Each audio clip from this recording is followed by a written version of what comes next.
AP fibre net ఏదైతే ఒక రచ్చ అయితే జరిగిందో ఇప్పటిదాకా అది తుది అంకానికి చేరుకుందని చెప్పాలి. ఎలా అంటే ఆయన చైర్మన్ పదవికి రాజీనామా చేశాడు, తర్వాత తెలుగుదేశం పార్టీ సభ్యత్వానికి కూడా రాజీనామా చేశారు. ఎవరు? జీవీ రెడ్డి. ఎందుకంటున్నానంటే ఏదైతే నేను చెప్పిన మాట నెగ్గట్లా, నేను చెప్పిన పని చేయట్లా, ఏది అసలు నేను అనుకున్నట్టు జరగట్లా. అలాంటప్పుడు నేను ఉండి ఉపయోగం ఏముంది? కాబట్టి గౌరవనీయులైన ముఖ్యమంత్రి వర్యులు నన్ను క్షమించి ఈసారి నేను చేస్తున్నటువంటి రాజీనామాని మీరు ఆమోదింపజేయాలని అని ఒక లెటర్ రాసి ఆయన రాజీనామా చేసేయడం జరిగింది. చైర్మన్ పదవి కంటే రాజీనామా చేశారు అనుకోవచ్చు, మరి తెలుగుదేశం పార్టీ సభ్యత్వాన్ని కూడా ఎందుకు రాజీనామా చేసినట్టు? ఆల్రెడీ చంద్రబాబు నాయుడు గారు పిలిపించుకున్నారు కదా.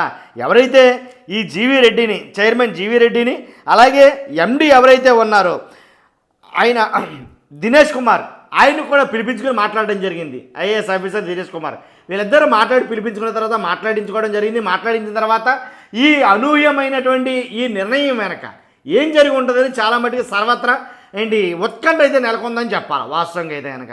కాబట్టి ఎందుకురా లోపల ఏం జరిగింది ఏంటనేది పక్కన పెడితే కనుక అసలు ఏం జరిగింది ఫైబర్ నెట్లు అంటే కనుక, ఫైబర్ నెట్ విషయంలో ఏదైతే గత ప్రభుత్వం జగన్మోహన్ రెడ్డి గారి హయాం ఉందో అప్పుడు ఏదైతే ఆయన దిగిపోయేసరికి ఎన్ని లక్షల కలెక్షన్లు అయితే ఉన్నాయో అప్పటి నుంచి ఇప్పటి వరకు అంటే 9 నెలల వరకు ఒక్క కనెక్షన్ కొత్తది కూడా రాలేదు.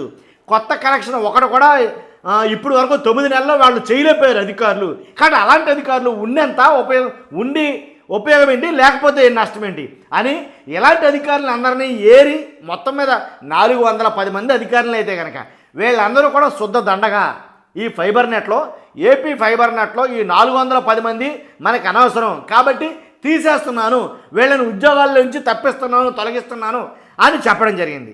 కానీ దీనికి సంబంధించిన ఎండి ఎవరైతే ఉన్నారో ఐఏఎస్ ఆఫీసర్ దినేష్ కుమార్ గారు, ఆయన ఏం చేశాడు? ఈ 400 మంది 10 మందిలో కొంతమంది రాజీనామా చేసిన, కొంతమంది బదిలీ, ఏదో మొత్తానికి మసిపూసి మారేడుగా చేసి కొంతమందికి అయితే ఇంకా ఎప్పటికీ జీతాలు ఇస్తున్నారు. అంటే నా మాట కాదని నేను 410 మందిని తొలగించేస్తే వాళ్ళకి జీతాలు ఇవ్వడం ఏంటి, ఇంటికాడ కూర్చోబెట్టి జీతాలు ఇవ్వడం ఏంటి అని ఒక రకమైన ఆయనకి ఎవరైతే ఎండీకి అలాగే చైర్మన్ గారికి ఇద్దరి మధ్య ఒక పెద్ద రభస అయితే కనుక జరిగింది, ఒకలాంటి గొడవ జరిగినట్టు లెక్క. కాబట్టి ఇది తెగేటట్టు లేదని చంద్రబాబు నాయుడు గారు పిలిపించుకున్నా సరే ఇది ఆగల.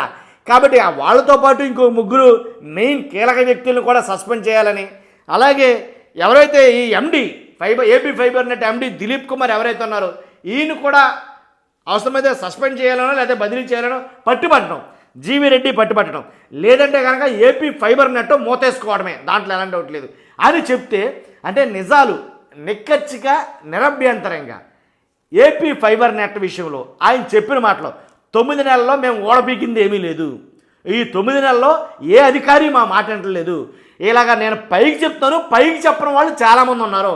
సేమ్ ఇదే పరిస్థితి రాష్ట్రం మొత్తం మీద ఉంది. అధికారులు ఎవరు కూడా కార్పొరేషన్ చైర్మన్లు కావచ్చు లేదా కార్పొరేషన్ అధికారులు కావచ్చు, అధికారులు ఎవరో కూడా కార్పొరేషన్ చైర్మన్ల మాట వినడం లేదు. ఇది సత్యం అని కొన్ని మాటలు ఏదైనా కానీ మాట్లాడడం జరిగింది. ఆ మాటలు పెద్ద దుమారాన్నే లేపాయి రాష్ట్ర వ్యాప్తంగా. అంటే కూటమి ప్రభుత్వం మాట వింటలేదంటే అధికారులు, కాబట్టి మా వల్ల ఏం చేత కావట్లేదు, మాకు చేతనవటం లేదని ఒప్పేసుకున్నారు అని కొన్ని రకమైనటువంటి వాదనలు, కొన్ని రకాల మాటలు వినిపించేసరికి మొత్తానికి ఇది చిలికి గాలివానైంది ఏపీ ఫైబర్ నెట్ కేసు విషయంలో. కాబట్టి అంటే వాళ్ళ మాట వింటలేదంటే ఒకటే మాట వేసిన నింద ఏంటంటే కనుక వైసీపీ అధికారులు ఏమో అందుకే మాట వింటలేదేమో, వైసీపీకి కావాల్సిన వాళ్ళేమో అందుకే మాట వింటలేదేమో అని చాలా శాఖల్లో కూడా ఈవెన్ పోలీసుల్లో కూడా చాలామందిని సస్పెండ్ చేసిన అంశాలు ఉన్నాయి. అది బదిలీలు చాలా చోట్ల జరిగినాయి. కానీ ప్రతి శాఖలోనూ వైసీపీ అనే అనుమానం వస్తే చాలు తీసి అవతల పడేశారు. ఇంకా ఎంతమందిని తొలగిస్తాం, ఎన్ని వేల మందిని తొలగిస్తాం, ఎన్ని వందల మందిని తొలగిస్తాం ఈ విషయంతో. కాబట్టి ఇది జరగని పని అని కొనుక్కొచ్చేసినట్టున్నారు.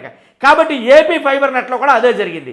కాబట్టి వీళ్ళంతా కూడా వైఎస్ఆర్సీపీ చెప్పినట్టు ఉంటున్నారు, వైఎస్ఆర్సీపీ కావాల్సిన వాళ్ళు వీళ్ళు, అందుకని ఏపీ ఫైబర్ నెట్ని వీళ్ళు ముందుకు కదలనివ్వడం లేదు అని అనుమానంతో 410 మందిని సస్పెండ్ చేశారు. ఆయన తీసేశారు, ఉద్యోగాలు విధుల్లోంచి తొలగించారు.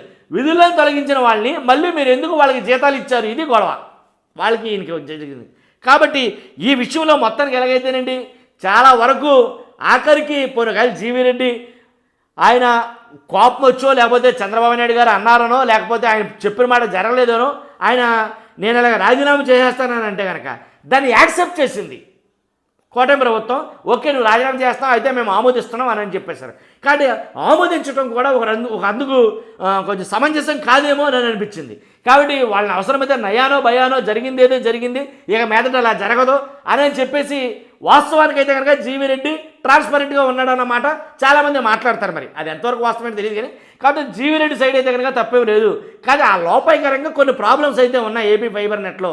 కాబట్టి అవన్నీ సాల్వ్ చేయాలి కదా, ఆ దిశగా ఆలోచించాలి కదా.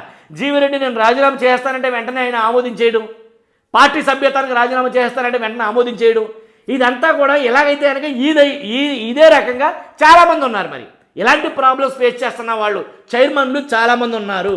కానీ వాళ్ళందరి పరిస్థితి ఇంతేనా అని అయితే కనుక ఒక రకంగా ఆలోచనలు రేకెత్తించే ప్రశ్నలు అయితే కనుక చాలామందికి వస్తున్నాయి. చూద్దాం జీవిరెడ్డి రాజీనామా, అలాగే చైర్మన్ పదవి కూడా రిజైన్ చేయడం, ఇవన్నీ కూడా ఒక రకమైనటువంటి కొత్త స్టంట్కి క్రియేట్ అవుతుందేమో అని అయితే కనుక చాలామంది మాట్లాడుకున్నారు. ఏం జరుగుతుందో చూడాలి మనం కూడా. చూస్తున్నా మీరు అందరూ కూడా ఫస్ట్ అయితే లైక్ చేయండి, నాకు మోటివేషన్గా ఉంటుంది, ఎక్కువ మందికి ఇన్ఫర్మేషన్ పాస్ అవుతుంది. అంతేకాదు కొత్తగా మన ఛానల్ చూస్తే పక్కాగా సబ్స్క్రైబ్ చేయండి. అంతేకాదు మరి ముఖ్యంగా మీ అభిప్రాయం ఏంటో కామెంట్ రూపంలో తెలియజేయండి. Thank you very much.